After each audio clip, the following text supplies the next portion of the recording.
are you all? I hope all of you are very good and safe at home. Today we are going to start our last chapter, that is chapter 8, body movement of this term 1 syllabus. So today we are going to start body movements. What do you mean by body movements?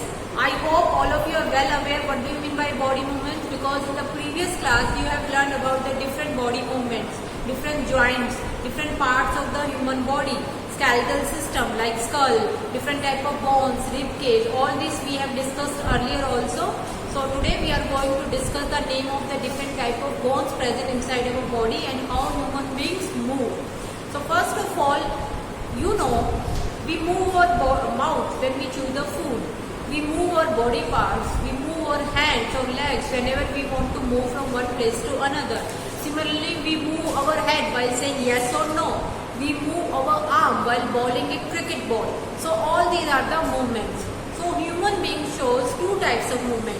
One is only moving their body parts, like saying yes or no, moving your head, or like moving your arms while bowling a cricket ball. So this is only movement of only body parts. And another is movement of complete body, like walking. Like you can walk by using the legs. That means you are moving from one place to another. So this is called locomotion. What do you mean by locomotion? Locomotion means movement of complete body, whole body from one place to another is called locomotion.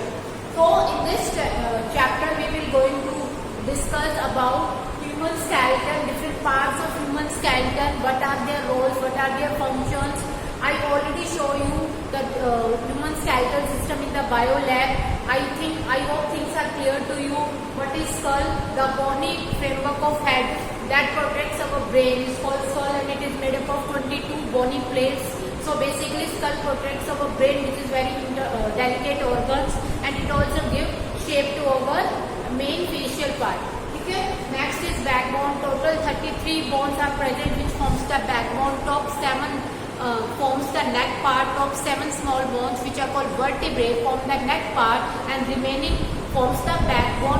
And backbone gives support to our body. We can easily bend our body part because due to the presence of backbone, if there is no backbone, what would happen? If there is we cannot bend, we cannot easily move our back, we cannot lift anything, because there are 33 bones present inside our backbone, and cartilage also. What do you mean by cartilage? Cartilage is a soft bone which we can easily bend, and it is also present in our upper part of ear, which is called pinna, and the lower part do not have any cartilage. That is why we can easily fold it. Similarly, cartilage is also present at the tip of our nose, so that it can give shape to our nose. So this is the main function of cartilage. Cartilage is also present between the two bones that meet at one point, so that they are flexible, so that we can easily bend. Next is ribs. How many pairs of ribs are there? Ribs are 12 pairs of ribs are present in our chest region, and the main bone that is connected with the ribs are called sternum, and basically the chest bone is called the sternum. Next we have arms and leg bones. I already show you that in our arms this is the wrist bone, which is 8 in number. Palm bones have 5 in number, they are called the metacarpals, and finger bones are 3 in each finger and 2 in thumb. They are called phalanges. The name of the bones are phalanges, metacarpals, and the wrist bone are called carpals. These are total 8 in number that I already shown you in your bio lab. I hope things are clear to you. After that we have discussed shoulder and pelvic bone. Shoulder bones related to your collarbone and shoulder blade, which is also called scapula. These are the names of the bone. The upper arm bone is called the humerus, and the lower arm bone, which have two bones, radius and ulna. Okay? So basically arm bones have radius, ulna and humerus. Now after that, pelvic related to the hip bones, and which is connected to the ball and socket joints. You already learned in class 5th also different type of joints, and we will discuss it further. So pelvic related to the hip bones, and they are connected by the ball and socket joints. After that, I have shown you different leg bones. The thigh bone, which is called femur, is the longest bone present inside our body, and after that tibia and fibula. These are the two lower leg bones which are present in our leg. This much topic we have discussed. I hope things are clear to you. After that, we are going to discuss the next topic, that is joints. In this topic, we are going to discuss the different type of joints, ball and socket joints, hinge joints, pivotal joints, sliding joints and fixed joints. Total 5 type of joints are there and we are going to discuss it one by one. So what are joints? Joints are the bones which connect at one point.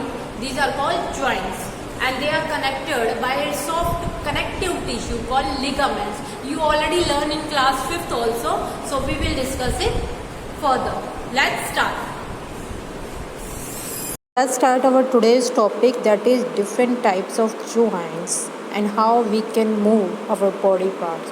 So in this module we will learn about the body movements and joints. Suppose if we are doing the yoga, then we are moving our body parts by doing the different exercises.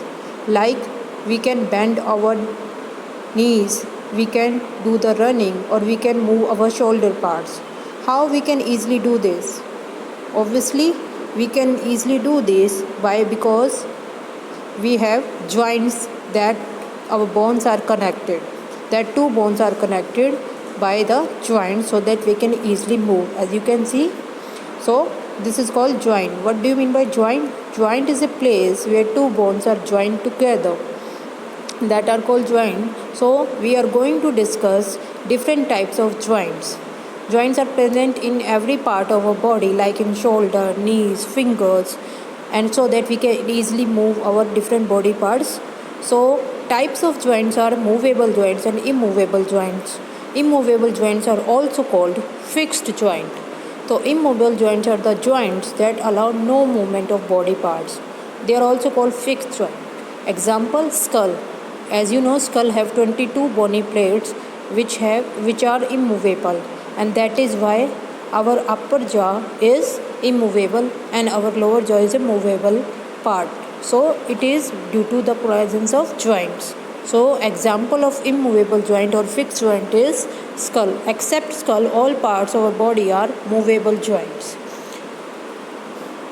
So next topic is movable joints. There are different types of movable joints. So movable joints are the joints that help in the movement of body parts. So different type of movable joints you already learned in class 5th, that is hinge joints, ball and socket joints, pivot joints and gliding joints. We are going to discuss one by one. First one is hinge joints. What do you mean by hinge joints? This type of joints are mainly found in our elbows, knees, fingers and toes. And basically we can easily move our back and forth movement. We can easily do the backward and forward movement, just like we can easily press the door, open the door. Similarly, it is also an example of hinge joints. So the examples of hinge joints mainly found is elbows, knees and even fingers and toes also. Next type of joint is ball and socket joint. Ball and socket joint allow movement in every direction, and basically it is present in our shoulder and hip part. As you have known that the spherical ball like part of one bone is connected to the cup like cavity of other bone, and this is how the ball and socket joint form. And examples are hip joint and shoulder joint. Next is pivot joint. Pivot joint are mainly present in the neck part, and the first vertebra, total 33 vertebrae are present in our backbone. First vertebra, that means the first bone, and the skull form the pivotal joint, so that we can easily rotate our neck in all directions. We can easily move our neck from side to side, up and down, as well as rotate also, due to the presence of pivotal joint present in our neck. So next joint is gliding joint. What do you mean by gliding joint? The joint enable mainly present in wrist and ankle, so that we can move sideways as well as back and forth ways also. The gliding joints are also present between the vertebrae in the vertebral column, and wrist and ankle are the mainly examples of gliding joints. We can easily move forward, sideways. Ankle joint and wrist joints are example of gliding joints. And gliding joints between the vertebrae in the vertebral column allow them to slide against each other. Other than, we have the ligaments also. These are the soft connective tissue which connect the two bones, so that we can easily move. And cartilage is a soft bone we can easily detect the deformities. If there is any deformities, we can easily check by using the X-ray. Doctors can easily diagnose if any bone or damage is there.